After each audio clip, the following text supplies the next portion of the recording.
हमने कहा ऊपर यानी यह सरफेस से अबव आप गए थे, ठीक। उस समय हाइट की वजह से क्या वेरिएशन आता जी में, वो रिलेशन आपने लिखा था, ठीक। सेकंड होता बेटा अगर हम लोग बिलो या सरफेस जाते हैं तो उस कंडीशन में जी की वैल्यू कैसे होगी, आने बेटा आने तो इस क्वेश्चन में जी की वैल्यू कैसे वेरिएशन होगा वो चीजें हमें यहाँ से फाइंड आउट करनी होती है।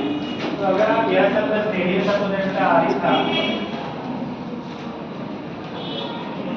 रेडियस कितना है आपका आरी है, मास लो ने एम दे देते हैं, ठीक। सेंटर ओ है। लास्ट केस में above the air surface consider किया था, अभी बिलो एयर सरफेस है, कैसा है आपका बिलो एयर सरफेस है, ठीक। तो जब बिलो एयर सरफेस की बात करोगे तो उस कंडीशन में सपोज दैट ये है, अब डी के टर्म में भी लिया जा सकता है, एस के टर्म में भी लिया जा सकता है। आप इसे प्रोजेक्ट करो या एस से, क्योंकि रिलेशन पड़ा हुआ है एस के टर्म में ही ले लेते हैं।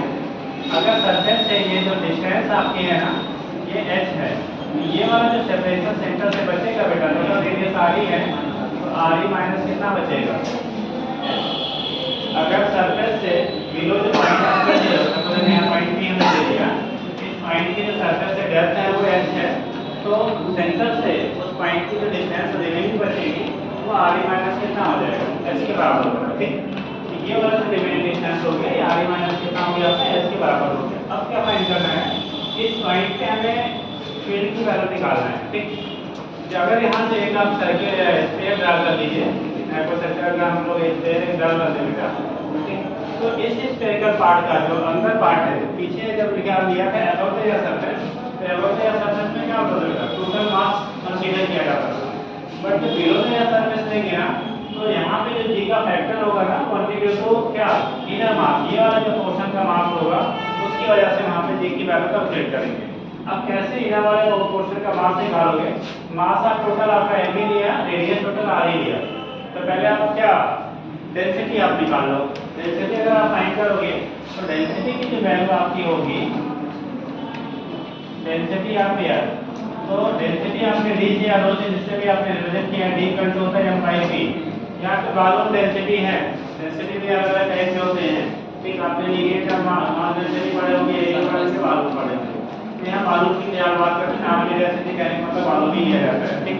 तो उस कंडीशन में क्या होगा, जब वॉल्यूम डेंसिटी की आप बात कर रहे हो तो मास आपका यम ही है और वॉल्यूम आपका जो है वो 4 वॉल्यूम हो जाएगा बेटा 4/3 पाई आर क्यूब होगा ना। स्फीयर का वॉल्यूम 4/3 पाई आर क्यूब होता है। तो यहाँ से आपने निकाल लिया था कि यहाँ से हमने डेंसिटी फाइंड कर लिया, तो इस मास ऑफ जो इनर स्फीयर आपका है यानी कि आर माइनस एच, तो mass of inner part of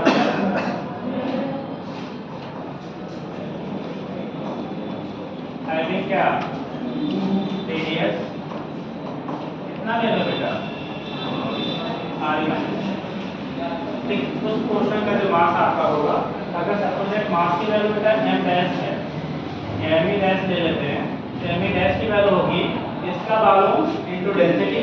density uniform consider किया जाता है, पूरे एफ की जो डेंसिटी होता है वो यूनिफॉर्म कंसीडर करते हैं। आप किसमें हो बेटा, आप ही आगे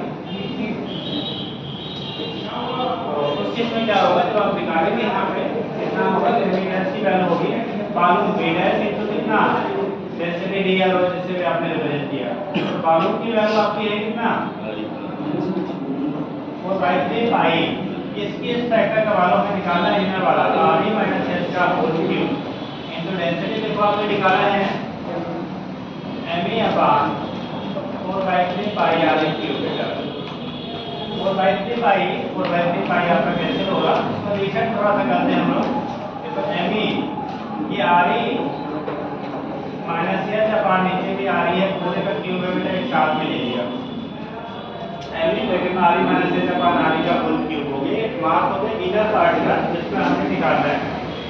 अब अगर हमें फाइंड आउट करना था बेटा, यह सरफेस में हमने दिया था जी होता है और इस पॉइंट पे सपोज दैट जी डैश है, इनर पॉइंट पे जो आपका क्या है वो जी डैश है। तो अगर हमें क्या पॉइंट पी के फील्ड की वैल्यू निकालनी है, तो ग्रेविटेशनल फील्ड ग्रेविटेशन क्या acceleration, gravitational acceleration at point P. P पे अगर आप निकालोगे तो सपोज एट जी डैश है बेटा, जी डैश की जो वैल्यू आएगी वो आएगा जी, हम लोग जनरल फार्मूला पढ़ते हैं जी ए अपन आर स्क्वायर, ये पढ़ा था ना, ये हो जाएगा जी एम डैश अपन अच्छी मतलब आर की जो वैल्यू होगी आर स्क्वायर की जगह पे आर माइनस एच पुट किया जाए या आर पुट किया जाए, ये मेरा बताइए। आर की जो यहाँ पे जो नीचे हमारा जो जनरल फार्मूला हम लोग पढ़ते थे, जनरल फार्मूला यह सरफेस में पढ़ा था जी एम ई अपन कितना आर स्क्वायर, ये पढ़ते थे ना एट सरफेस, तो यह सरफेस पे जो होता था G equal to G M E upon R square पढ़ते थे हम लोग।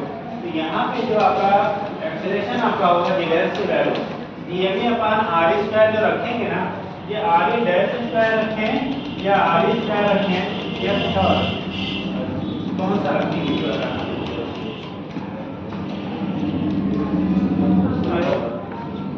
आर ही रखें या आर माइनस एच रखें उसमें या कुछ भी रख लें तब चलेगा। आर माइनस एच वाले हाथ लगाओ, आर ही रखें, आर ही प्लस एच रख लें। बेटा हमें इस पॉइंट पे क्या निकालना है, पेन की वैल्यू फाइंड आउट करनी है, इस पोजीशन पे पेन की वैल्यू क्या निकालना है, फाइंड आउट करनी है। ये हो गया जी, आसात याद लिखा आपने M E R E minus H upon R E का होल क्यूब अपान इस आर ई डैश की जगह बेटा ये वाला सेपरेशन जहाँ से पॉइंट पर निकालने हैं वही रखते हैं ना, तो बचेगा कितना आर ई माइनस एच का होल स्क्वायर।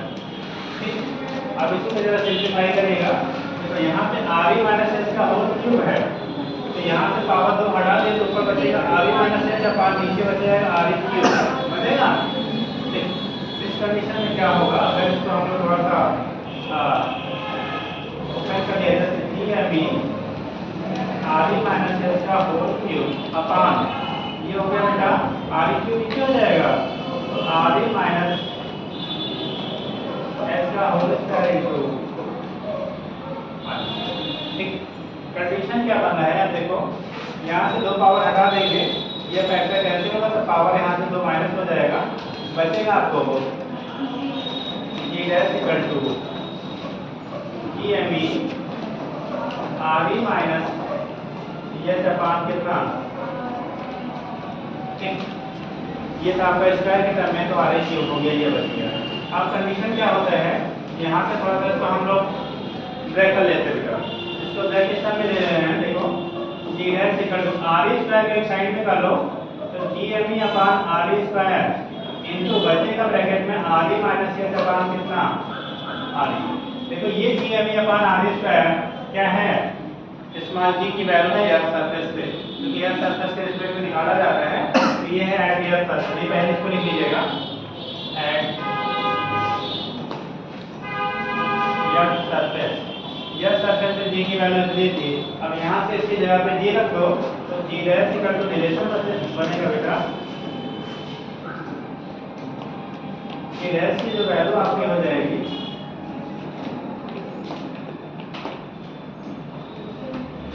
जी डैश की वैल्यू आ जाएगी जी ब्रैकेट में देखो आर ई अपान आर ई 1 हो जाएगा, 1 माइनस एच अपान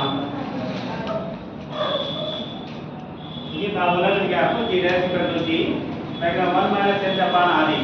पीछे वाले में आपने देखा था G dash equal to G, अगर 60 हाइट के लिए लिया था तो 1 minus 2 H upon R E आया था, याद आ रहा है?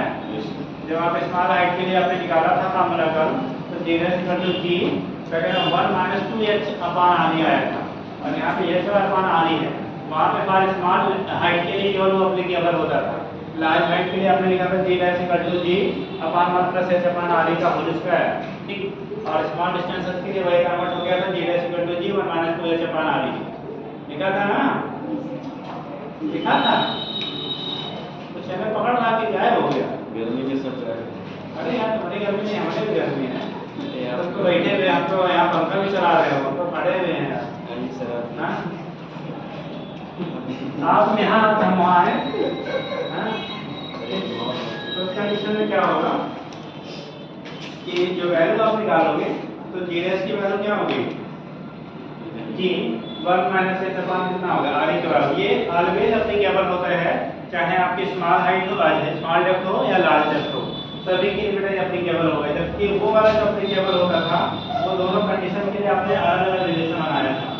लार्ज डिस्टेंसेस के लिए आपने वो g g upon 1 plus h upon r का होल स्क्वायर किया था, और जब शॉर्ट के लिए लेगा तो g 1 minus h upon r लिखा था। तो दोनों रिलेशन वहाँ पे अलग अलग कंडीशन में था। यहाँ पे आर कंडीशंस के लिए यही आपके क्या होगा एप्लीकेबल होगा। तो बनाइएगा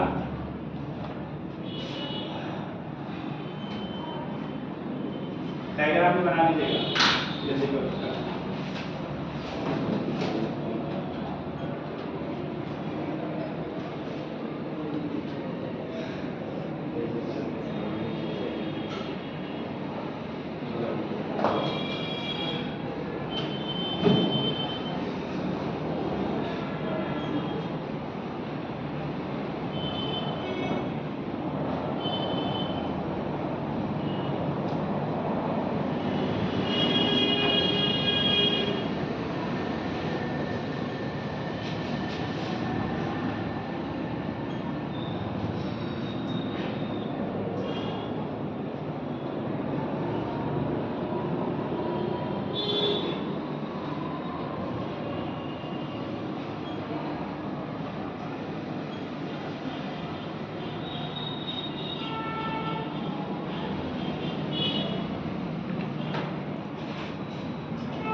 अब यहाँ से क्या करेंगे, जी कर दो, जी से कर दो, जी 1 माइनस एच अपन आर आ गया।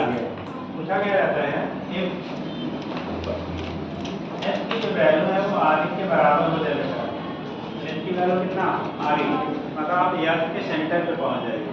कहाँ से, सरफेस से सेंटर पे अगर आप पहुँच जाएंगे तो एच पर जो आर रखोगे तो जी है कर दो जी 1 माइनस आर अपान कितना, आर कैसे 1 माइनस 0 कितना हो जाएगा, यानी कि अगर आप शिफ्ट हो जाइए कहाँ से, एफ सरफेस से एफ के सेंटर पे, तो आपका जो जी की वैल्यू होगी वो कितनी हो जाएगी, 0 हो जाएगी। ठीक, at the F surface the value of G will be 0। इसका रीजन आपका यही होता है, जब आप एफ सरफेस पे जाएंगे तो आर एच की जगह पे आप आर पुट कर लोगे, R upon R 1 minus 0 multiply करेंगे तो तब तो 0 हो जाता है। ठीक, दैट मींस जैसे जैसे आप सरफेस से सेंटर की तरफ जाएंगे वैसे वैसे जी की वैल्यू क्या करेगी, इंक्रीज या डिक्रीज,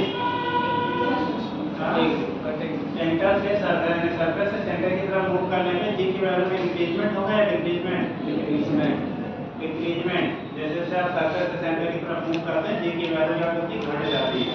तो वहीं पे यहाँ से मूव करने वाले लिखिएगा,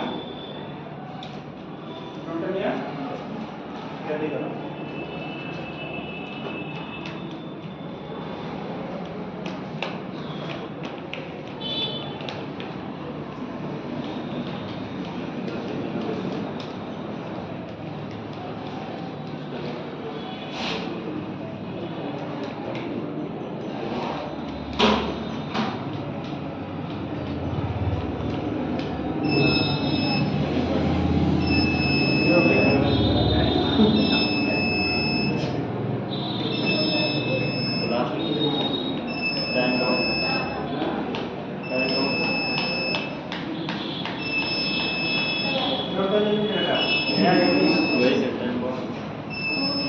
हो गया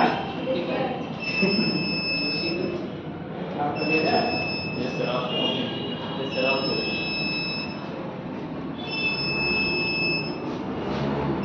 लिखिए भी चलेगा।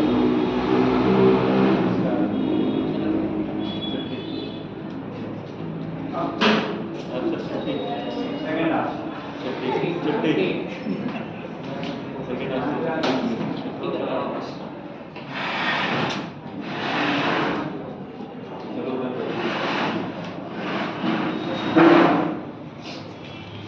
भारत में लॉ स्पार्क कहाँ होता है बेटा,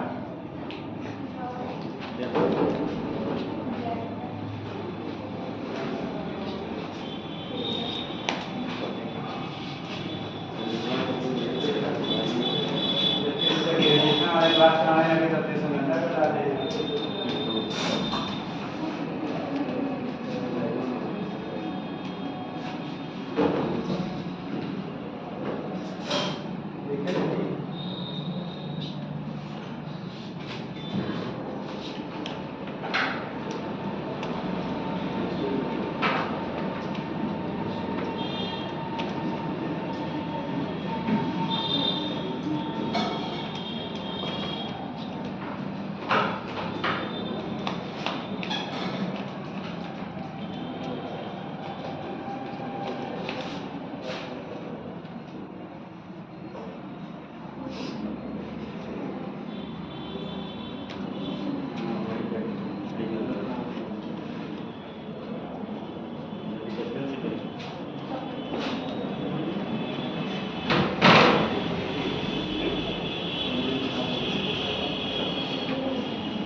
जितना लिखने लिखा है ना उससे ज़्यादा लिखा जा रहा है।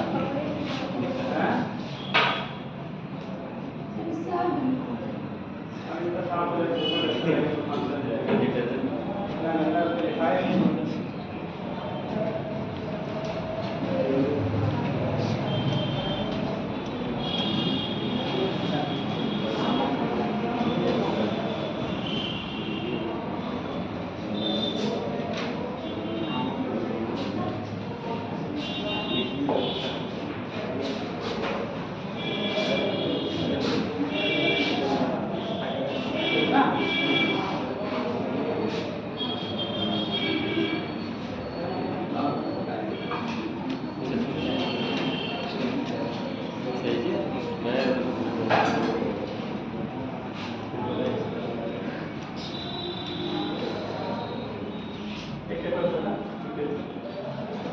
जरा निकाल।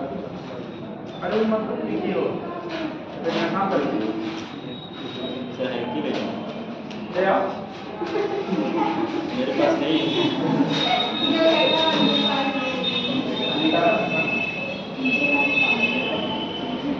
अरे खाली सलाह दे रहे हो।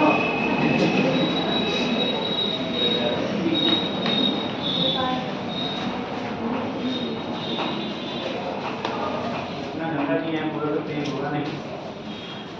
गंदा करके चले जाते हैं सर, ध्यान रहे बार बार सफाई हो।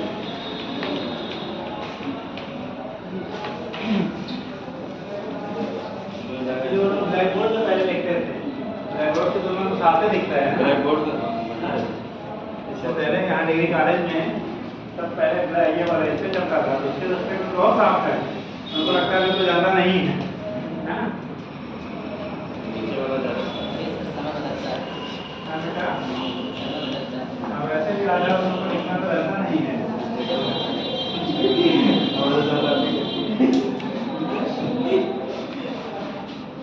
चलो ठीक है।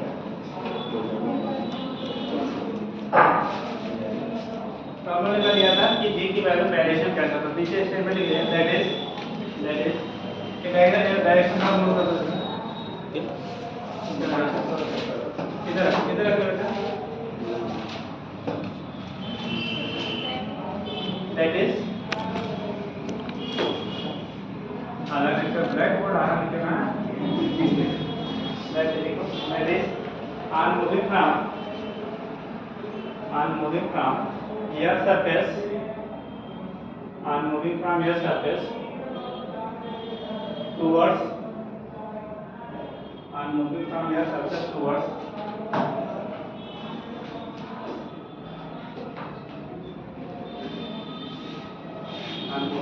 surface towards this way, center, from your surface towards center, the value of gravitational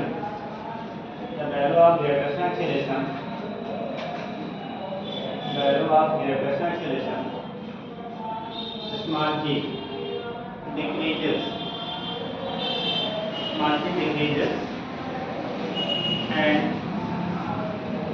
and its value at the center of here,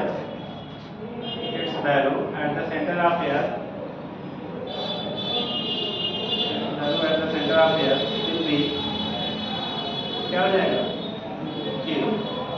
its value at the center of here will be 0.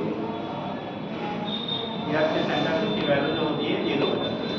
ठीक, अब एक relation पूछा जाता है बेटा कि अगर यह सरफेस से जितना हाइट आप ऊपर जा रहे हो उतना ही आपको नीचे शिफ्ट कर लिया है, यह सरफेस से जितनी हाइट आप ऊपर जा रहे हो उतना ही कहाँ शिफ्ट कर लिया है, नीचे। तो जी की वैल्यू जो वेरिएशन होता है बेटा वो कहाँ पे ज़्यादा हुआ किधर जा रहे हैं, अपवर्ड या डाउनवर्ड? अपवर्ड जाने पे ज़्यादा होगा या डाउनवर्ड?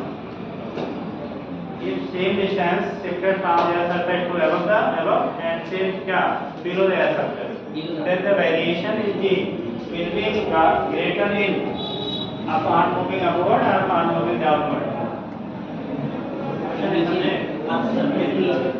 पृथ्वी के तल से जितनी ऊंचाई ऊपर जा रहे हो उतना ही नीचे चले जाओ आप, ठीक? तो जो G की वैल्यू में चेंजेस आएंगी ना ऊपर जाने पे और जो नीचे जाने पे, चेंज ज़्यादा कहाँ पे आएगा, अपवर्ड मोशन पे या डाउनवर्ड? अपवर्ड जाने पे या डाउनवर्ड जाने पे? वैल्यू की वैल्यू की वैल्यू तो हम यहाँ ऐड करके मोबाइल है तो उस केस में अपवर्ड जाने पे ज़्यादा रहेगा या डाउनवर्ड जाने पे ज़्यादा? अपवर्ड वाले हाथ लगाओ,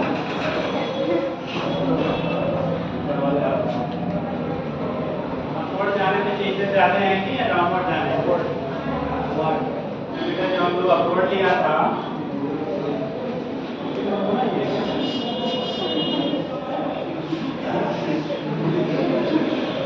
तो यहाँ दो ऐसा था जो भी लाया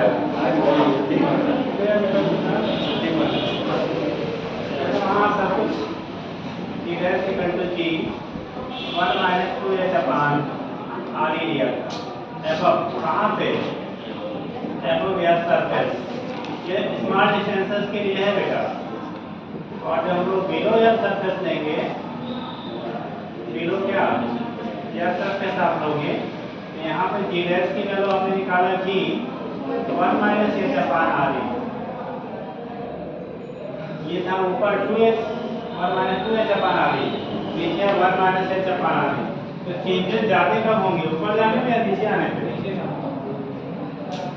अरे ऊपर जाने से माइनस 2h अपान आर है, नीचे माइनस h अपान आर है। तो यहाँ डिग्री जितना लास्ट कम हो रहा है ना, यानी चेंज हम पूछ रहे हैं, वैल्यू नहीं पूछ रहे हैं, चेंज। तो चेंज की वैल्यू क्या होगी, यहाँ 1 माइनस 2h अपान आर हो रहा है, यहाँ 1 माइनस h अपान आर हो रहा है।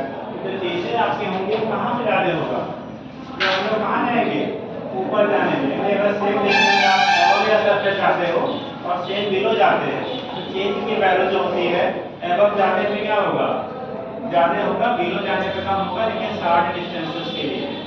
आपने ये फॉर्मूला तभी एप्लीकेबल है ऊपर के लिए जो हम लोग शॉर्ट डिस्टेंस जाते हैं। तो लिख लीजिए, पॉइंट करेगा if two points are taken, if 2 points are taken, 2 points are taken, one 2 points are taken, one above the surface, one above the surface at small distance, at small distance, and other below the earth surface, and other small distance, and other below the earth surface, below the earth surface at same distance, जितना ऊपर वाला उतना नीचे, then the decrement, then the decrement in value of g, then the decrement in value of g will be, decrement in the value of g will be larger या greater, जो भी कर लो, will be greater on moving the, on moving larger या greater on moving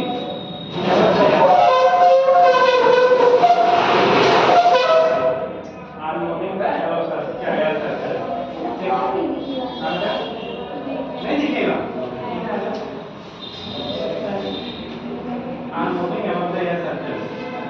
अब बार-बार हमें support देने के लिए वहाँ जाना पड़ेगा।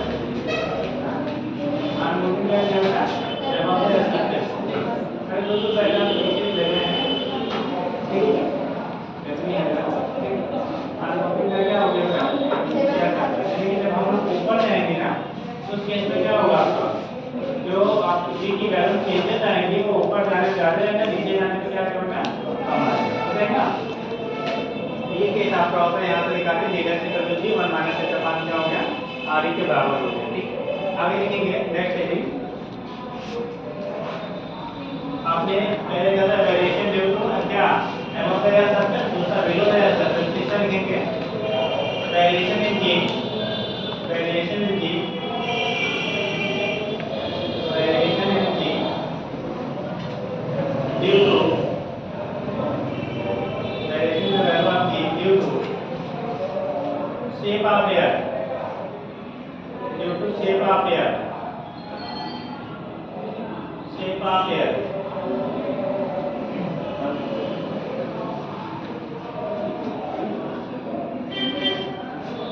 shape of air। अगर एयर की शेप की वजह से बेटा वेरिएशन को हम लोग डिस्क्राइब करते हैं, तो शेप की कंडीशन क्या बनेगी, कैसा होता है आपका शेप एक्चुअली बेटा, स्फेरिकल, सिलिंड्रिकल, क्या ओवल, कैसा होता है, ओवल होता है, ठीक।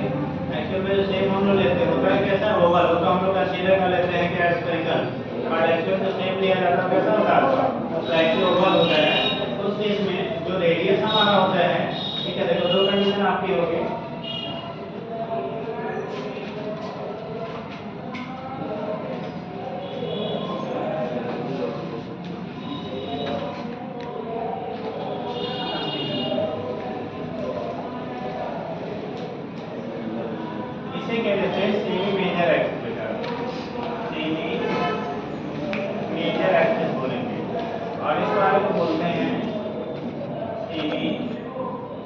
माइनर एक्सिस, ठीक। एक सेम में मेजर एक्सिस हो गया, दूसरा माइनर एक्सिस हो गया, यानी कि इक्वेटर लाइन दूसरा पोलर लाइन, ठीक।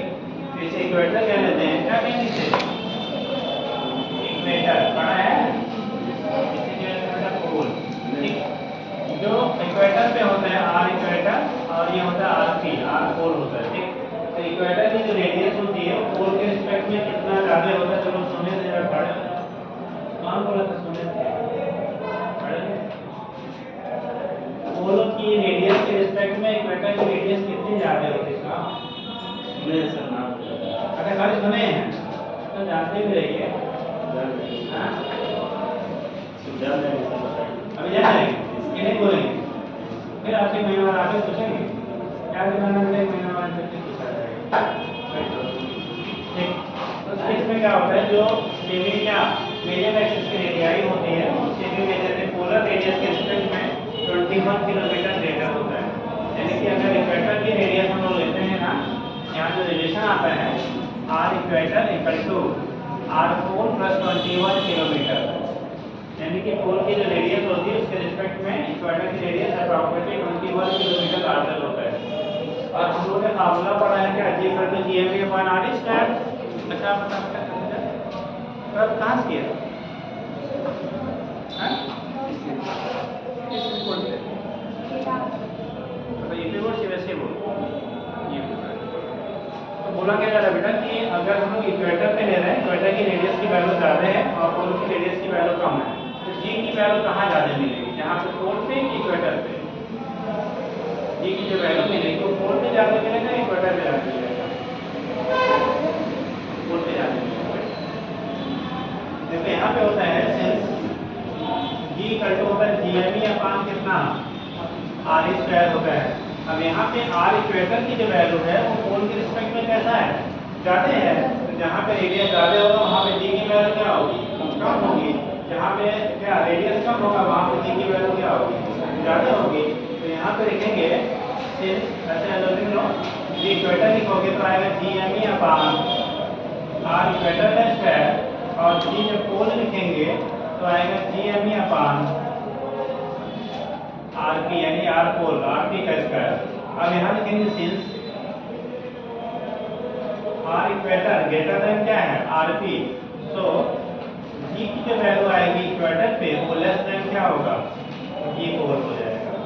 कि आर इक्वेटर पे जो वैल्यू आपकी होती है वो पोल के रिस्पेक्ट में कितना है, ज़्यादा है इक्वेटर पे रेडियस, तो इसका मतलब जो वहाँ पे जी की वैल्यू होगी वो पोल की तुलना में क्या हो जाएगी, कम हो जाएगी।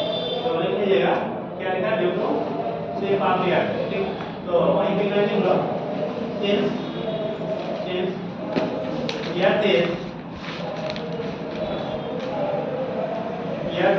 इलेक्ट्रिकल से या ओवल कर लीजिए, ओवल एंड के लिए कर लीजिए, या कि ओवल या इलेक्ट्रिकल जो भी करो, ओवल से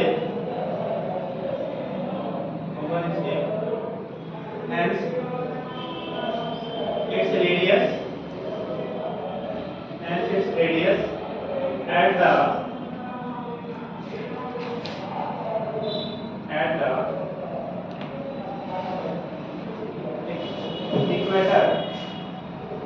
at the equator will be greater than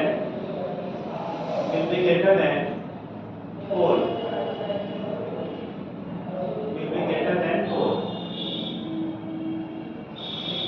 so value at different points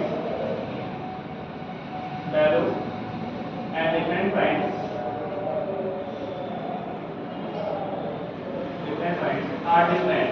जी की वैल्यू होगी, the value of this angle now here value of g is different at different points।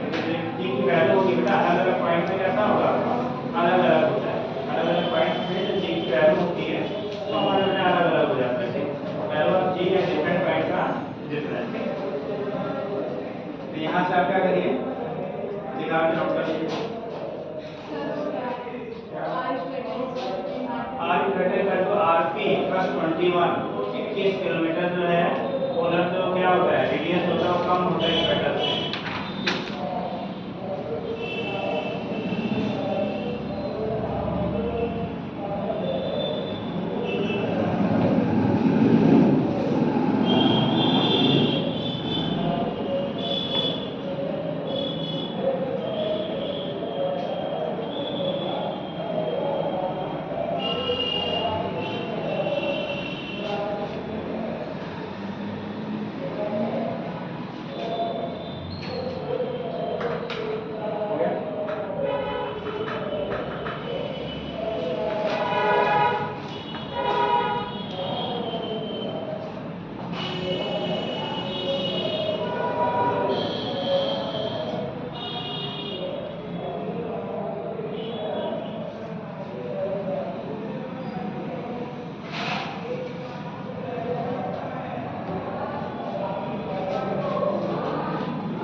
मतलब ये हो गया जैसे जैसे हम लोग पोल से इक्वेटर की तरफ जाएंगे जी की वैल्यू घटेगी, उल्टा ले लो इक्वेटर से पोल की तरफ शिफ्ट करेंगे तो जी की वैल्यू बढ़ेगी, वही लिख दिया जाए। ठीक है, दैट इज यहाँ पे नोट कर दिया कि that is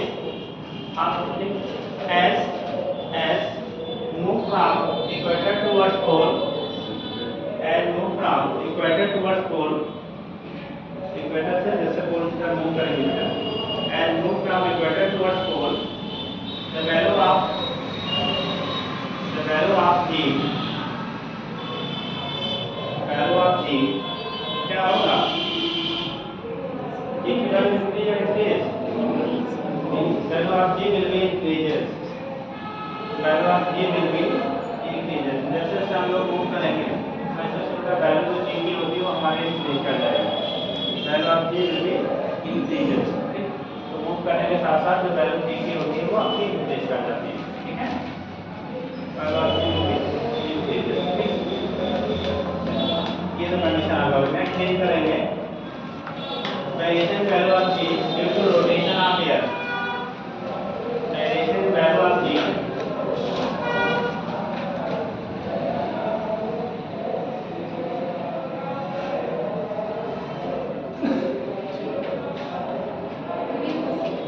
rotation of air, variation value of g due to rotation of air,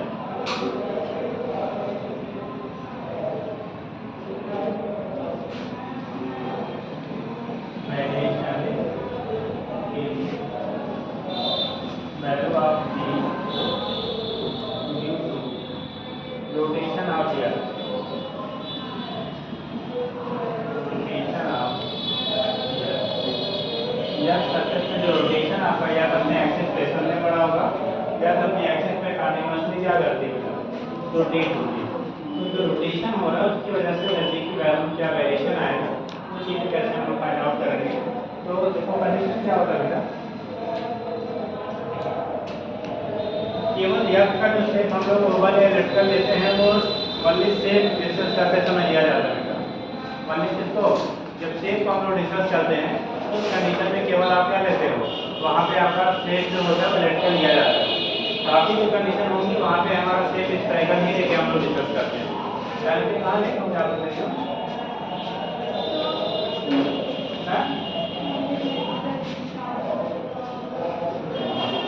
उस केस में क्या होगा, तो उसकी वजह से क्या होगा जो बाकी केस में आप शेप लेते हो कैसा होता है वो कैसा इस तरह का लेंगे, केवल आप जब शेप को डिस्कस किया जाता था वहाँ पे हम लोग ओवर एंड रेक्टेंगल लिया जाता था। ठीक, देखो यहाँ पे अगर एक पॉइंट लिया रेडियस आपकी आ रही है, यहाँ पे हम लोग पॉइंट ले कि यह अपने एक्सिस से करस्पॉन्डिंग कंटीन्यूअसली क्या करता है रोटेट होता है, कंटीन्यूअसली क्या करता है रोटेट होता है। एक यहाँ पे एक एम्पलीट्यूड हम लोग ले रहे हैं जिसकी वैल्यू मान लो यहाँ एंगल आपका लैम्डा है, ये हर पॉइंट अपने एक्सिस पे इस तरह से क्या करेगा रोटेट होता है। ठीक, पूरा जब यह ऐसे रोटेट हो रहा है ठीक, तो उस कंडीशन में क्या करेगा उसका हर पॉइंट क्या करेगी अपने एक्सिस पे रोटेट होगी इसके एक्सिस से करस्पॉन्डिंग। मान लो यहाँ पे पॉइंट पी लिया बेटा और ये जो आपका क्या है यहाँ से एंगुलर जो क्या एक्सेलरेशन है वो हमारा यहाँ पे डेल्टा ले रहे हैं या थीटा ले रही है जिसका में आपने पढ़ा हो। तो बोला जाता है कि एंगुलर वेलोसिटी ओमेगा से रोटेट हो रहा है, जिससे एंगुलर वेलोसिटी ओमेगा से अगर रोटेट हो रहा है तो उस रोटेशन का क्या इफेक्ट होगा उसकी जी की वैल्यू पे रोटेशन का क्या इफेक्ट होता है। कितने लोग बताएंगे रोटेशन का इफेक्ट होता है या नहीं, अगर होता है तो उसकी वजह से जी की वैल्यू बढ़ती है या घटती है। अगर यह रोटेट हो जैसे क्वेश्चन पूछा था ये क्या start rotation about its own axis then the value of G will be, इसलिए कहेंगे अगर पृथ्वी अपने आप पे चक्कर लगाना बंद कर दे तो जी के मान में क्या परिवर्तन होगा, तो जी की वैल्यू होगी वो क्या होगी बढ़ जाएगी घट जाएगी वही रहेगी या कहीं बढ़ेगी कहीं घटेगी या क्या होगा।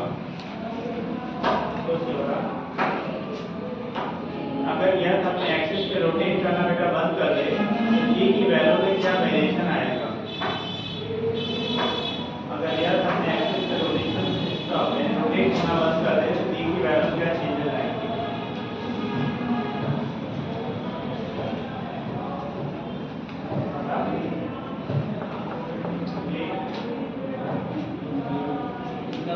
फार्मूला होता है जी बराबर होता है जी डैश बराबर G minus omega square cos square theta होता है। हाँ तो ऊपर से नीचे की तरफ आएंगे तो जो cos थीटा होगा तो थीटा होगा वहाँ पे थीटा डिक्रीज होगा क्योंकि हाईएस्ट पॉइंट पोल पे होगा, पोल पे जी मैक्सिमम होता है तो वहाँ पे थीटा डिक्रीज होगा और G minus omega square cos square theta है तो वहाँ पे cos स्क्वायर थीटा मैक्सिमम होगा, ज़्यादा होगा तो जी से ज़्यादा सब्ट्रैक्ट होगा।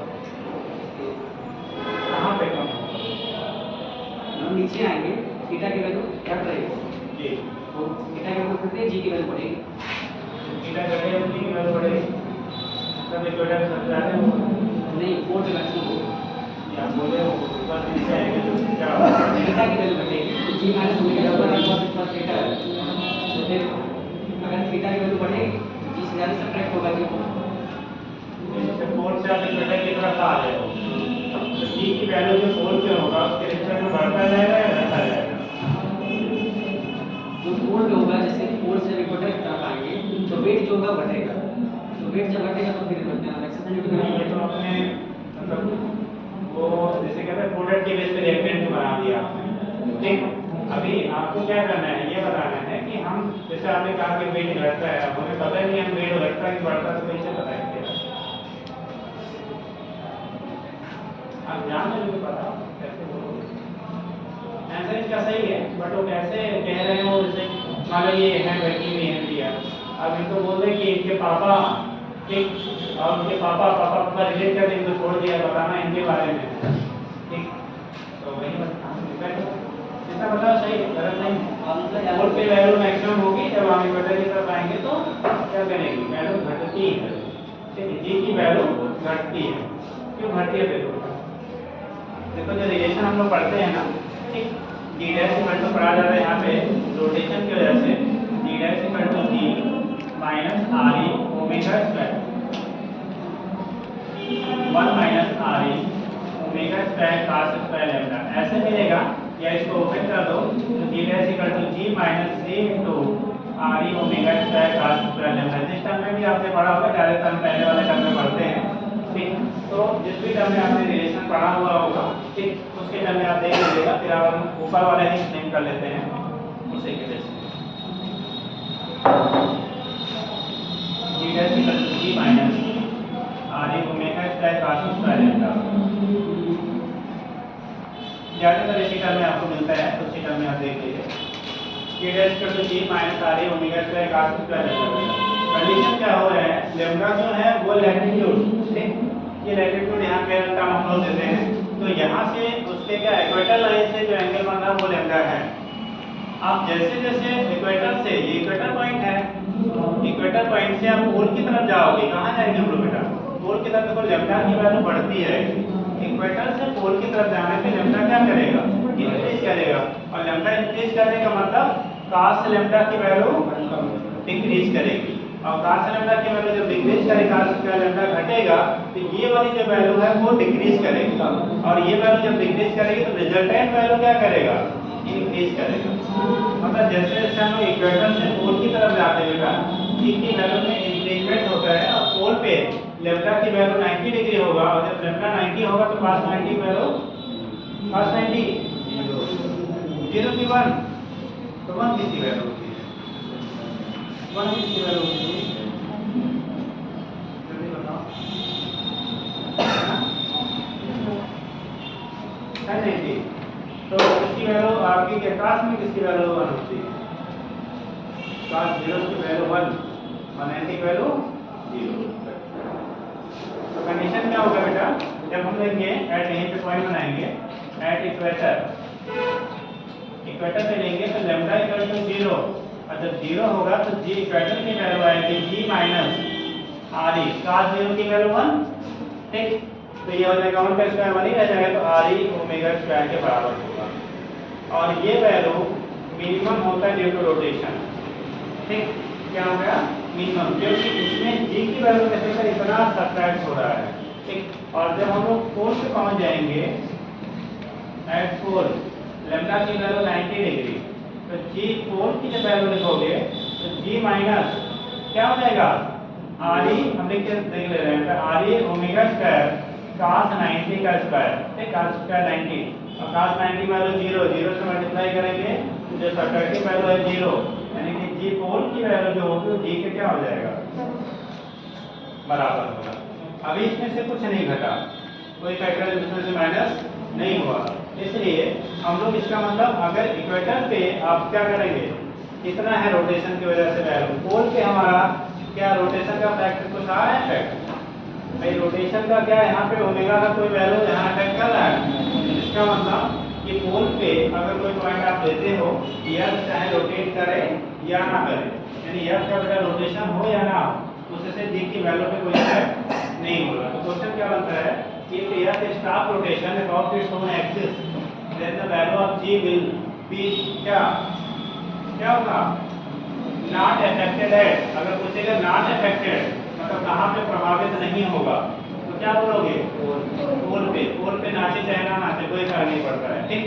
दूसरा कहाँ पे सबसे ज्यादा अफेक्टेड होगा, किस पे, इक्वेटर पे सबसे ज्यादा अफेक्टेड होगा। अब बात आता है if earth stop rotation the value of g will be increases at which point, only equator from equator to pole, ठीक, from equator to या between equator to pole, ठीक, या all of this none of this, ऐसे कैसे पढ़े।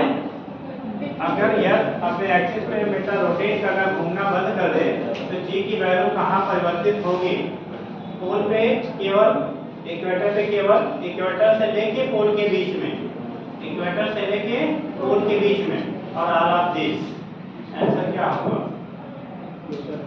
हाँ बता दे, हिंदी भी बता दे, बोल बोले, हाँ कहाँ पे चेंज होगा ये पूछा गया है, इक्वेटर, खाली इक्वेटर, इक्वेटर से बेटा पोल के बीच में, इक्वेटर से चल के कहाँ तक, पोल के बीच में, पोल पे चेंज नहीं होता है। अगर डज नॉट चेंज पूछेगा तो एट द पोल, कहाँ से मैक्सिमम चेंज होगा तो एट द इक्वेटर, ठीक, क्योंकि वहाँ सबसे मिनिमम वैल्यू होगी, चेंज सबसे क्या होगा, ज़्यादा होगा। और कहाँ से कहाँ के बीच में होगा तो इक्वेटर से लेके पोल के बीच में, पोल पे नहीं, पोल के बीच में, इक्वेटर टू पोल, ठीक, इक्वेटर से कहाँ, पोल के बीच में आपको जी की वैल्यू क्या करेगी, घटती जाएगी, जैसे जैसे इक्वेटर से पोल की तरफ जाओगे जी की वैल्यू बढ़ेगी, जो फैक्टर रिड्यूस कर रहा था वो घटता रहेगा। तो पॉइंट कैसे मेरा बना लिया था, देखिए तो बना लीजिए, बना फार्मूला लिख के, ठीक, वैल्यू आपकी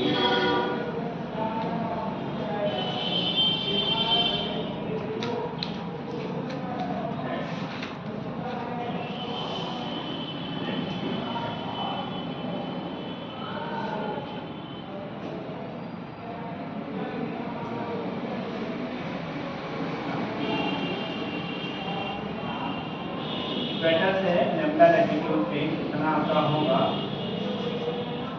वो वैल्यू हम लोग यहाँ से निकालते हैं रिलेशन, ठीक।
पॉइंट किया।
About its own axis, then the value of G,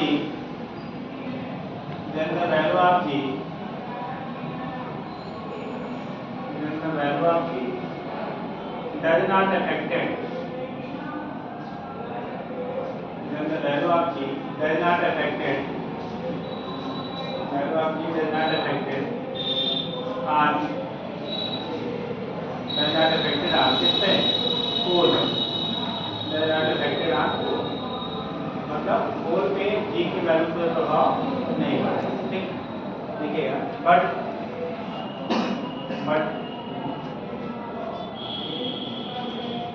अब क्या होगा, कहाँ सबसे ज्यादा इफेक्ट करेगा? क्या होगा? इक्वेटर में सबसे ज्यादा इफेक्ट करेगा। अब इफेक्ट करेगा मतलब इंक्रीज करेगा, डिक्रीज करेगा? इफेक्ट इंक्रीज और डिक्रीज, डिक्रीज और डिक्रीज। अरे भाई पहले जैसे मान लिया तीन देवियां बैठी हुई हैं, सबके पास 100 रुपए हैं। कितने रुपए की बैठी? कितने रुपए रखी हो? 200 रुपए, मान लो 100 रुपए। ठीक, गिना नहीं जाएगा नंबर यहाँ। तो मान लो सबके पास 100 रुपए हैं, है ना? सभी ने 100 रुपए घर से लेके आए, रास्ते में ऑटो जो भी है जैसे भी आते हैं या चाट खाने के लिए, है ना, कुर्सी। चलो देखो, तो उस केस में क्या हुआ कि 100 लेके आए थे, मान लो इन्होंने कुछ नहीं खाया, ऐसा बचा रह गया। इन्होंने क्या फुल्की खा लिया, कितने का? 10 या 20 का? देखिए 50 का खा जाती है, हाँ, मान लो 20 ही खाई, थोड़ा कम हो गया। ठीक, और 10 ही खाई, 10 का खाई। इन्होंने फुल्की के साथ चाट भी खा लिया, 30 खर्च हो गया। सबसे ज्यादा किसका घटा? किसका घटा? इन्होंने सबसे ज्यादा खाया ना, खर्च इन्होंने सबसे ज्यादा किया, इन्होंने कुछ नहीं खर्च किया। जितना था उतना बचा रह गया। ठीक, अब कंडीशन क्या होता है, अगले दिन सारी दुकानें बंद, तो क्या होगा? क्या खाएंगे जी? नहीं। तो जिस दुकान बंद होगी उस दिन सबसे ज्यादा बचत किसकी होगी? किसका बचा? इनका बचा ना, इनका तो पहले बचा रही थी। इनका क्या हुआ, उस दिन सबसे ज्यादा बचा जिस दिन सारी दुकानें क्या थी? बंद। या रोटेशन में बंद करेगा तो बढ़त किसकी होगी? इक्वेटर वाले की, क्योंकि इक्वेटर में इतना बेटा वैल्यू घट रहा था। इसका क्या होता पहले? इक्वेटर में वैल्यू आपका डिक्रीज कर रहा था। अभी जब हम लोगों ने क्या किया, रोटेशन बंद कर देंगे तो जहाँ डिक्रीज करेगा वहीं इंक्रीज करेगा ना भाई। ओरिजिनल में से यहाँ देखो, ओरिजिनल वैल्यू जी था, जी में से इतना रिड्यूस हो रहा था, वो रिडक्शन हमारा खत्म हो जाएगा, तो उतना आपका इंक्रीज कर जाएगा। तो मैक्सिमम इंक्रीजमेंट इक्वेटर पे, जीरो इंक्रीजमेंट पोल पे, और बिटवीन इक्वेटर एंड पोल 10 रुपए वाली। हाँ, इसमें दोनों के क्या हुआ? बीच में, यानी कि अगर आप कहीं बीच में पॉइंट लेंगे तो इक्वेटर वाले से वहाँ पे इंक्रीजमेंट कम होगा। ठीक है, क्या इक्वेटर वाले से कम होगा, अब पोल पे तो इंक्रीजमेंट था ही नहीं, तो उस कंडीशन में जो इंक्रीजमेंट होगा सबसे ज्यादा रोटेशन स्टार्ट करने पे इक्वेटर पे होगा, और क्या उनके बीच में जितने पॉइंट होंगे इक्वेटर और पोल के बीच के बराबर वहाँ इंक्रीजमेंट होगा। ठीक, यानी 0 और आर ओमेगा स्क्वायर के बीच में लाई जाएगा। तो लिखिए पॉइंट करके, क्या लिखा? समझा जी? बोले ना तो कुर्सी उर्सी खा लेना। हाँ, कुर्सी जो भी खाते हो। Value of G does not affected on क्या? पोल। लिखिएगा, but maximum engagement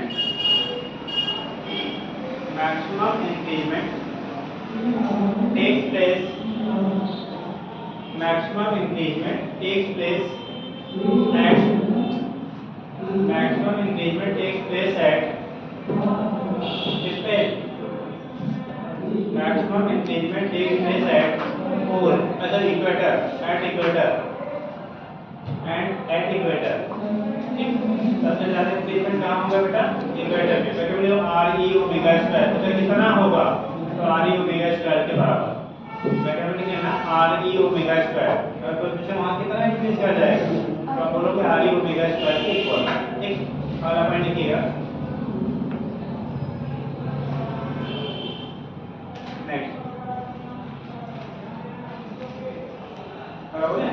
If the earth stop rotation, if the earth stop rotation, if the earth stop rotation about one axis, about one axis, one axis, then about one axis, then the value of G, then the value of G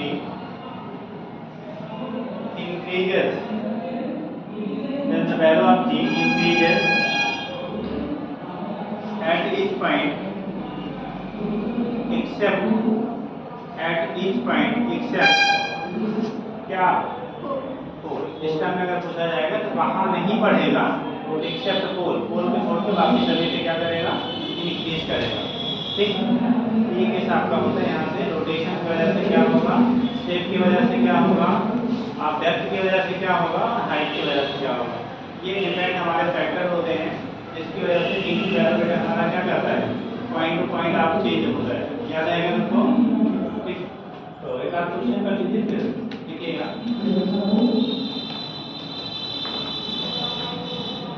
बोले एक question लिखिए बेटा, the acceleration due to gravity, जल्दी करो, the acceleration due to gravity,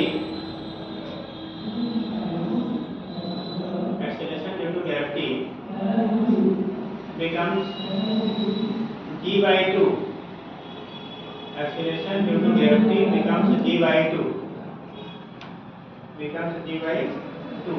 ठीक, कितना होगा? G by 2। G आपका होगा बेटा acceleration due to gravity at the surface लेते हैं बेटा। ठीक, लिखिएगा then the height of point from your surface is, then the height of point from your surface is, यह सरफेस से उस पॉइंट की हाइट कितनी होगी बेटा? then the height of point from your surface is, यह सरफेस से उस पॉइंट की हाइट कितनी होगी वो आपको निकालना है। निकालिए जरा,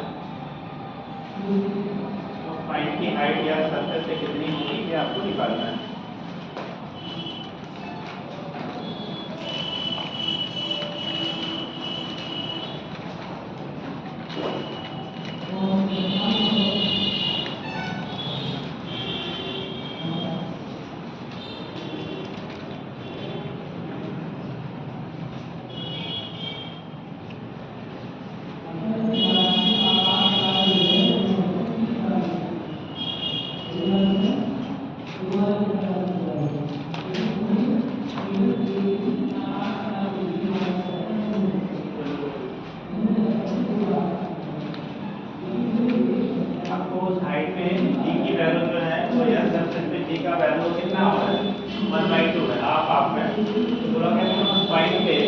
जो आपको हाइट होगी उस पॉइंट की या सरफेस से कितनी होगी? RE/2 कितना? RE/2 RE/2। और लोग जल्दी करिए।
अगर यर्थ यानी किसी हाइट पे आपकी g की वैल्यू g/2 है तो उस पॉइंट की हाइट या सरफेस पे क्या होगा? हम लोगों ने एबव या सरफेस के लिए फार्मूला पढ़ा था g dash equal to g upon क्या h अपॉन आगे का होल स्क्वायर। आपको g/2 हो जाएगा, लार्ज चेंजेस है बेटा। 1 - 2 h upon r small height के लिए जाता है, उसकी वजह से बहुत थोड़ा सा वेरिएशन होता है जी। अब जैसे कोई लोग सोच रहे कौन सा फार्मूला यूज करें, 1 - 2 h अपॉन r की है 1 + h अपॉन r का होल स्क्वायर वाला। तो कंडीशन आपका होगा वो कितना वेरिएशन दिख रहा है उसके बेस पे करेंगे। अगर वेरिएशन फ्रैक्शन में है, थोड़ा बहुत वेरिएशन है, ठीक है, जैसे 9.8 की जगह 9.5 हो गया, 9.2 हो गया, समथिंग रहेगा, तब हम लोग g dash equal to g 1 - 2 h upon r लगाओगे।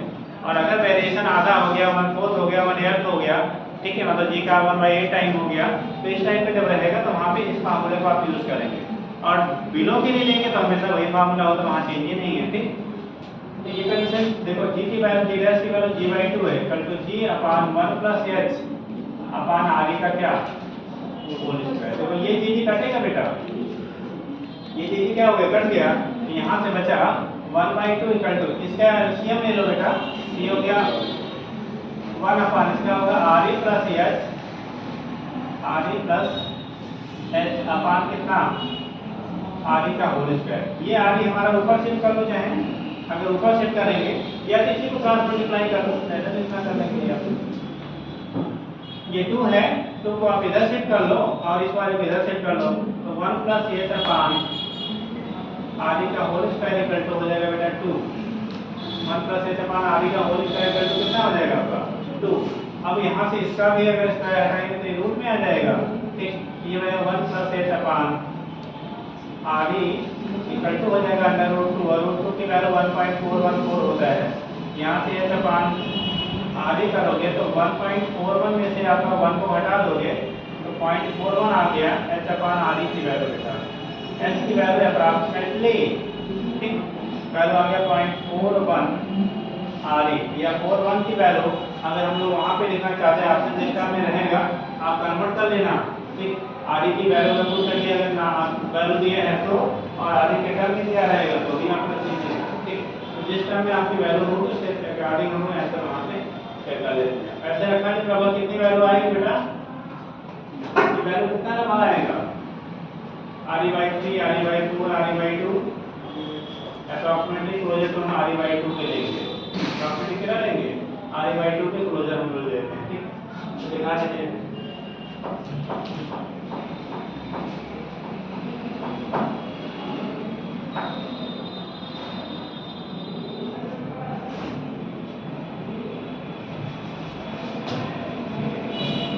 एग्जैक्ट वैल्यू नहीं आएगी, तभी हम लोग उसी को re/2 के क्लोजर पॉइंट की ऑप्शन उसी टर्म में दिया जाता है, इसी को re/2 के क्लोजर हम लोग दे देंगे, यानी कि क्लोज टू re/2। अरे re/2 होता तो एग्जैक्टली 0.5 re आएगा ना, या 0.4 बना रहा बेटा, तो क्लोजर ऑप्शन में re/2 वाला ऑप्शन लेंगे आप, चलेंगे।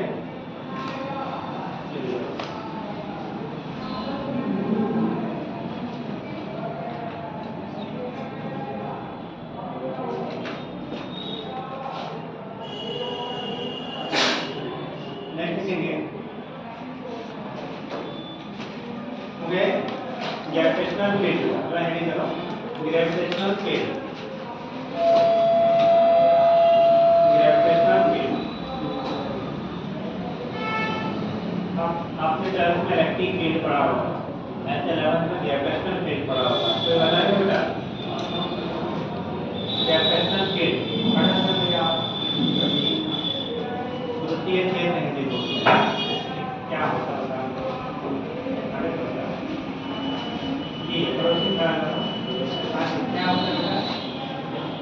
ग्रेविटेशनल फील्ड हिंदी में द्वितीय क्षेत्र बोलते हैं।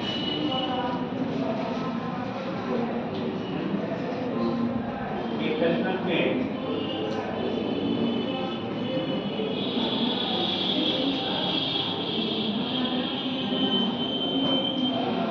बताएंगे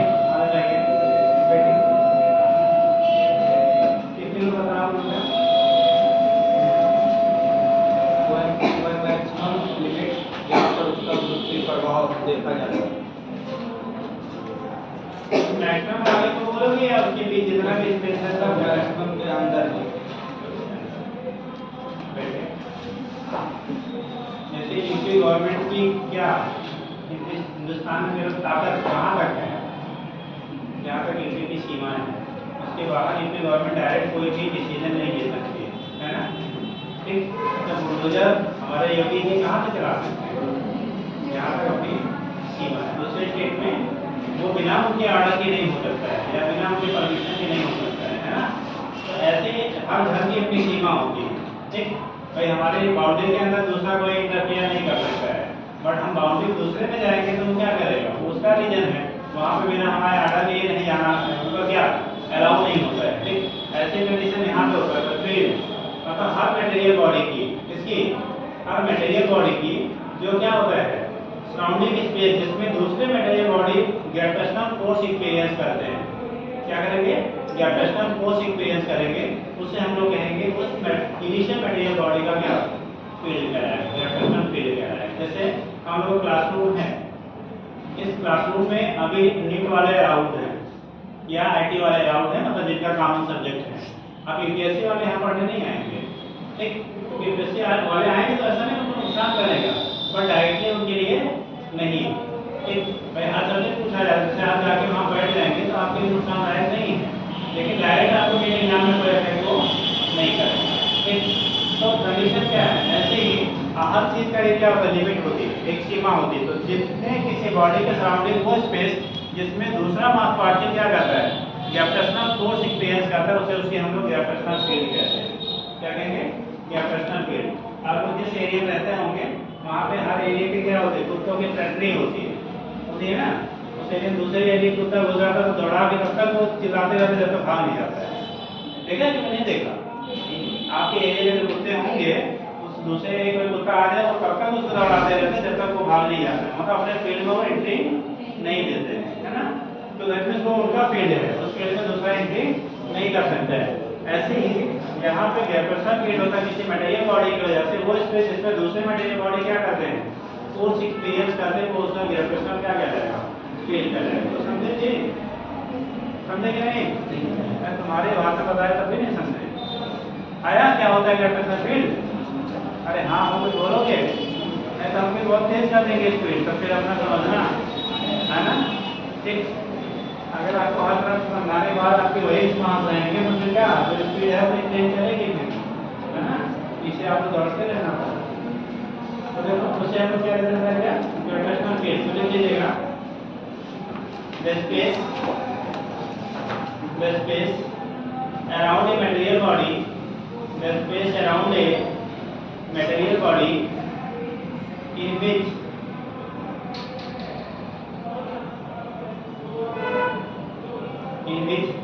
its gravitational force of attraction, in which its gravitational force of attraction, in which its gravitational force of attraction is experienced, gravitational force of attraction is experienced by other material body, experienced by other material body is called क्या कहलाएगा gravitational field. किसका, पहले वाले के दूसरे वाले का, पहले वाले बॉडी का फील्ड वो डेवलप कर रहा है, उसमें दूसरा क्या कर रहा है फोर्स एक्सपीरियंस कर रहा है। ठीक, तो वो कहलाएगा आपका ग्रेविटेशनल फील्ड कहलाएगा इनिशियल जो बॉडी जिसकी वजह से ऑब्जर्व कर रहे हैं। ठीक, सेकंड लिखिएगा अगला heading gravitational field intensity, gravitational field intensity. इसीलिए यही चीज हम लोग इलेक्ट्रोस्टैटिक में पढ़ेंगे, इलेक्ट्रिक फील्ड इंटेंसिटी या इलेक्ट्रिक फील्ड। ठीक, देखिएगा वहाँ पे चार्ज की वजह से हो रहा होगा, यहाँ पे हमारा मास की वजह से हो रहा, डिफरेंस इतना है। ठीक, ये gravitational field intensity.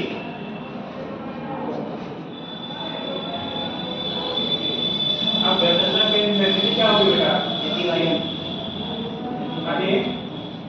Gravitational field intensity किसी पॉइंट पे किसी मास पार्टिकल एलिमेंट चाहे टेस्ट मास होते हैं उसके द्वारा जो फोर्स एक्सपीरियंस किया जाएगा और उसके मास के रेशियो को हम लोग कहते हैं उस पॉइंट का ग्रेविटेशनल फील्ड इंटेंसिटी। यानी कि जो लिखेंगे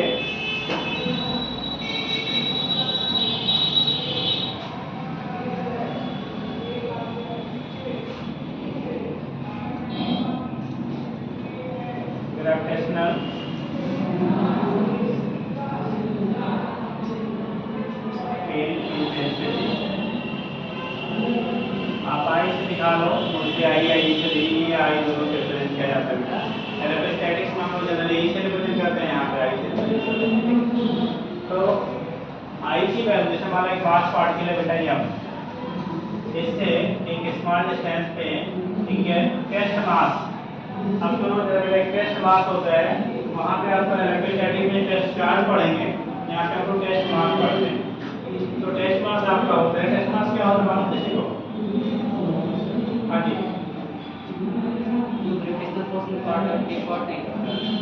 मतलब जितना माइन्यूट मान लेता है जिसकी वजह से जो ओरिजिनल मास की वजह से फील्ड उस पॉइंट पे उसका इफेक्ट ना करे, मतलब वो smallest value of mass which can not affected the gravitational field produced by the original क्या बॉडी, ओरिजिनल बॉडी की वजह से वहां पर फील्ड डेवलप हो रहा है बेटा, उसकी वैल्यू को जो इफेक्ट ना करे उसे कहते हैं हम लोग टेस्ट मास, ठीक है।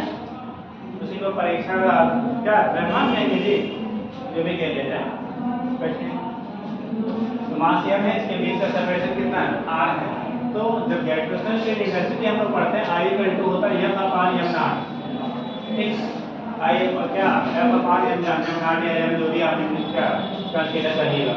अब यहाँ पे फोर्स की जो वैल्यू आपकी होगी ये होगा g m नॉट अपॉन कितना r स्क्वायर अपॉन कितना m नॉट, तो m नॉट कर दिया बेटा, तो I इक्वल टू आ गया gm अपॉन r स्क्वायर। आप देख रहे हैं कि फार्मूला वही बन रहा है जो हम लोग ग्रेविटेशनल क्या एक्सीलरेशन के लिए लिखा था, g equal to gm upon r square, ठीक, वहाँ भी f की वजह से देते हैं या किसी भी बॉडी की वजह से हम लोग फील्ड क्या कर रहे हैं डिटरमाइन कर रहे हैं, ठीक। तो आपका क्या है तो gm अपॉन कितना r स्क्वायर के बराबर होता है, इसी को ग्रेविटेशनल फील्ड इंटेंसिटी कहते हैं बेटा। अगर यूनिट लिखेंगे SI जो यूनिट आपका होगा वो न्यूटन पर क्या kg, ठीक, या कह सकते हो r मीटर पर सेकेंड स्क्वायर, डायमेंशन स्क्वायर है बेटा, डायमेंशन आप लिखेंगे lt के पावर माइनस, ठीक, तो लिख लीजिएगा। तो डिपेंडिंग है भाई फिर क्या ग्रेविटेशनल फील्ड इंटेंसिटी लिखिए, gravitational field intensity at any point, gravitational field intensity at any point is defined as the gravitational field intensity at any point is defined as the gravitational force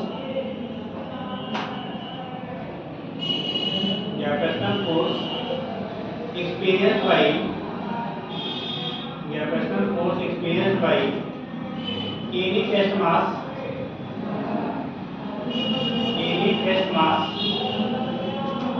divided by the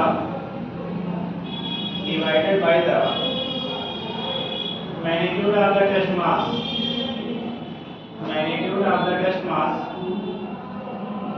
when placed at the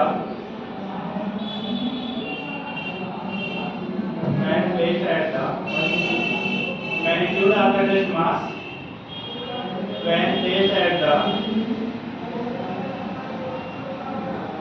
desired point, तो जहाँ हमें निकालना है desired point,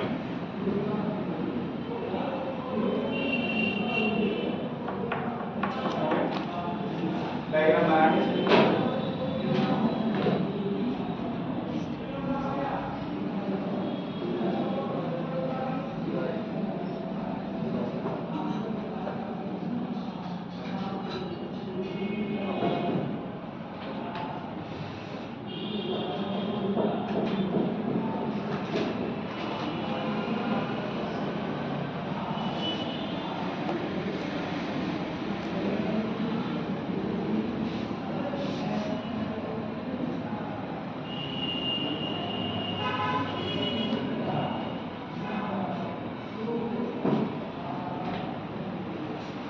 gravitational जो intensity होगी बेटा ये vector quantity है स्केलर,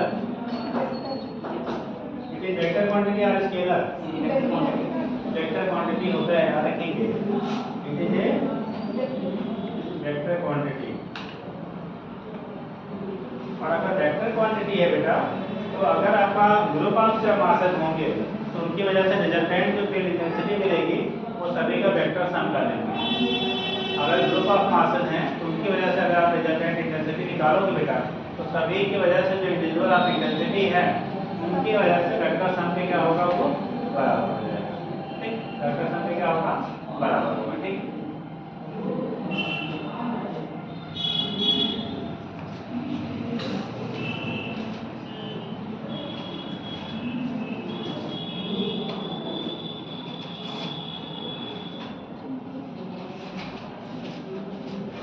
हो गया। तो नेक्स्ट पॉइंट आपका बनता है, अगर हमारे जो एक से ज्यादा चार मास पार्टिकल हैं तो उनकी वजह से नेट फील्ड इंटेंसिटी क्या होगी। ठीक, कैपेसिटर फील्ड इंटेंसिटी अगर ग्रुप ऑफ मासेस आपके हैं तो उनकी वजह से क्या होगा। तो लिखिएगा,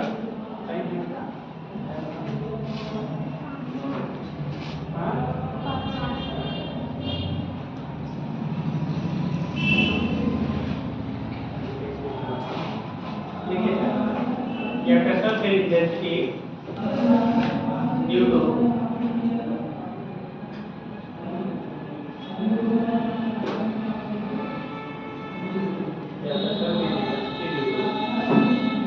ग्रुप ऑफ मास डिस्ट्रीब्यूशन या वेरियस मास डिस्ट्रीब्यूशन कर लो, due to various mass distribution, तो कई मासेस हैं उनकी वजह से क्या होगा। Capacitor field intensity due to various mass distribution, capacitor field intensity due to various mass distribution, due to various mass distribution. अगर अलग अलग आपकी मासेस हैं तो उसकी वजह से कैपेसिटर फील्ड इंटेंसिटी की वैल्यू क्या होगी, वो चीजें हम डिसाइड करेंगे।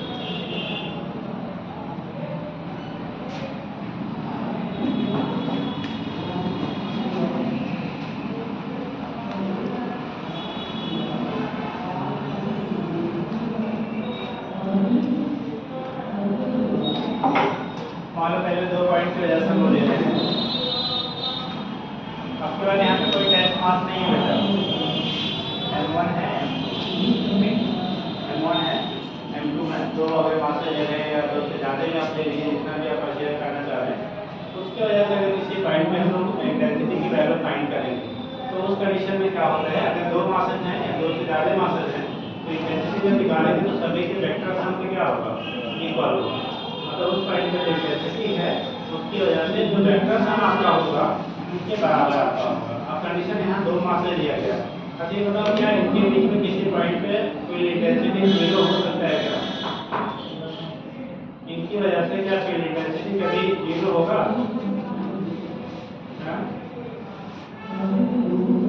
नहीं 0। एक मास हमने M1 लिया, दूसरा M2 लिया, सपोज दैट यहाँ से डिस्टेंस दोनों के बीच का r है, क्या इनके बीच में किसी पॉइंट पे नेट इंटेंसिटी 0 पॉसिबल है या नहीं? हाँ, पॉसिबल है या नहीं? तो ये 2 मासेस है ना, फील्ड इंटेंसिटी जो होता है बेटा टुवर्ड्स मास पॉइंट, यानी पॉइंट मास की रेंज जो पॉइंट मास आपने लिया उसकी तरफ होता है, डायरेक्शन जो फील्ड की होगी वो टुवर्ड्स का क्या मास पार्टिकल होता है। जैसे हमारी वजह से फील्ड निकालेंगे तो मेरी तरफ आएगा, आपकी वजह से निकालेंगे तो आपकी तरफ होगा। तो इसकी वजह से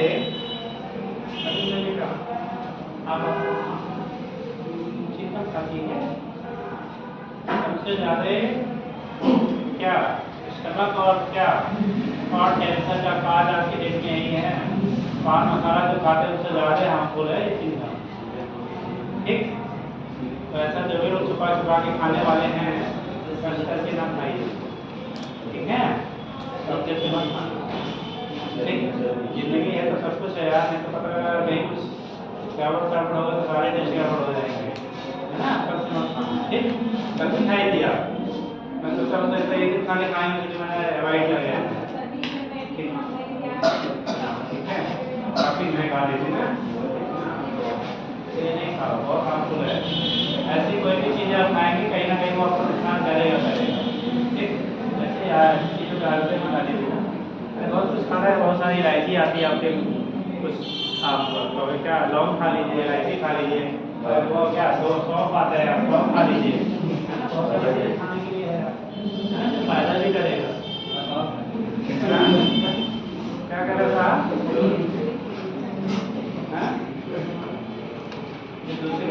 देखो तीसरा उसमें कमेंट ना करे, बहुत बैड हैबिट है, मुझे मारने बहुत तेज आता है, मारता हूँ तो फिर सुधर जाता है, सारा नहीं बोलता है।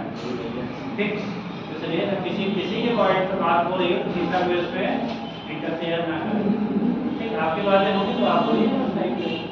ठीक, चलो, तो उस कंडीशन में क्या आपका होगा, यहाँ से देखिए M1 M2 और क्या है, डिस्टेंस आपका R है।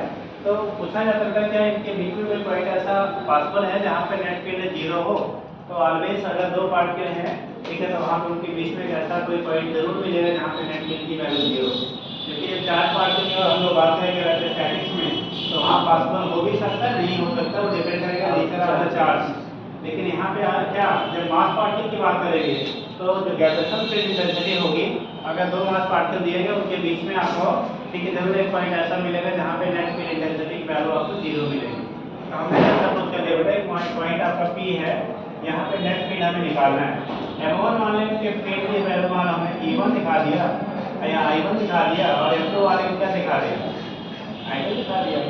जिस पॉइंट पे नेट फील्ड की वैल्यू 0 हो जाएगी, ठीक, वहाँ पे क्या, यानी कि E1 और E2 दोनों कैसे होंगे, सेम, इसका डायरेक्शन इधर, इसका डायरेक्शन इधर बेटा। अगर टोटल डिस्टेंस R है, सपोज दैट यहाँ से डिस्टेंस हमने R1 ले लिया और ये डिस्टेंस हमारा R2 है, R2 की वैल्यू R माइनस कितना हो जाएगा, R1 के बराबर हो जाएगा। तो अगर हम लोग बात करते हैं कि किसी पॉइंट पे क्या नेट फील्ड इंटेंसिटी 0 होगी, अगर दो चार्जेस, दो मास पार्टिकल हैं, तो वहाँ पे पॉसिबल आपका होगा, निकालना अगर आपको होगा, ठीक, तो at point P, at point P net field will be 0, क्या 0। अगर नेट फील्ड की वैल्यू कितनी है, 0 है, तो उस कंडीशन में क्या होगा, आपका नेट फील्ड की वैल्यू 0 होने का मतलब I1 इक्वल टू कितना, I2, I1 और I2 दोनों क्या होते हैं आपके बराबर होंगे, और I1 की वैल्यू होगी बेटा कितना, Gm1 R1 square equal to, इधर ले लेंगे बेटा Gm2 R माइनस R1 का होल स्क्वायर, या सिंपल इसे R2 स्क्वायर कह दीजिए। तो एक ऐसा पॉइंट मिलेगा जहाँ पे नेट फील्ड इंटेंसिटी यानी I के रिजल्टेंट जो वैल्यू होगी वो क्या हो जाएगा, 0। ठीक, अब यहाँ से क्वेश्चन जो पूछा जाता है तो मासेज आपको दे देंगे, ठीक, टोटल उनके बीच का सेपरेशन दिया होगा, किसी एक मास पार्टिकल से बेटा उसकी डिस्टेंस आपको पूछी जाती है। ठीक है, इतना आप पढ़ जाइएगा, कल आगे कंडीशन कंट्रोल कहाँ से दिया वगैरह की वजह से कैसे आप निकालेंगे वो चीज़ें फिर डिस्कस की जाएंगी। ठीक है, ये साथ में क्वेश्चन वगैरह बेटा करते रहिए, साथ में क्वेश्चन वगैरह भी हम करते रहिए, तो क्वेश्चन नहीं करेंगे तब तक चीज़ें एग्जाम में नहीं बनेगी। ठीक, चाहे आपको टेस्ट हो, चाहे आप एग्जाम देंगे, तो भी है, जब क्वेश्चन सॉल्व करेंगे तभी वहाँ पर क्लियर हो पाएगा।